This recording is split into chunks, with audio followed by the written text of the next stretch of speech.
అందరికీ నమస్కారం అండి. మనం వరలక్ష్మి వ్రతం చేసుకున్నాక వాయనం ఏమివ్వాలి, ఎలా ఇవ్వాలి అని చాలామందికి సందేహాలు ఉండవచ్చు. అందుకని ఈ వీడియో చేస్తున్నానండి. వాయనం అంటే మనం ముఖ్యంగా ఇచ్చేది ఆకు, వక్క, అరటిపళ్ళు, తాంబూలం ఇవి ఇస్తూ ఉంటాం కదండి. ఇవి కాకుండా ఆడవాళ్ళకి సౌభాగ్యానికి, మాంగళ్యానికి ప్రతీకగా పసుపు, కుంకుమ, గాజులు, పువ్వులు. గాజులంటే అమ్మవారికి ఎరుపు పచ్చ గాజులంటే చాలా ఇష్టమండి. అంతేకాకుండా పసుపచ్చ చామంతులన్నా, ఎర్రటి గులాబీలు కానీ, ఎర్రటి మందారాలన్నా అమ్మవారికి ఎంతో ప్రీతికరమైనవంటండి.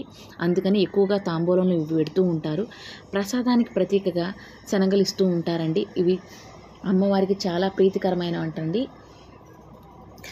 వీటితో పాటు ఒక రవికెల గుడ్డ కానీ, లేకపోతే చీర కానీ పెడుతూ ఉంటారు. ఎవరి స్థాయికి తగ్గట్టు వాళ్ళు పెడుతూ ఉంటారండి. మనం వాయనం ఇచ్చేటప్పుడు వీటితో పాటు తోరాలు కూడా ఇవ్వాలండి. అంటే 5 పోగులు కానీ 9 పోగులు కానీ దారం తోరాలు పోసి వాటికి పువ్వులు చుట్టి మనం ఇవ్వాలండి.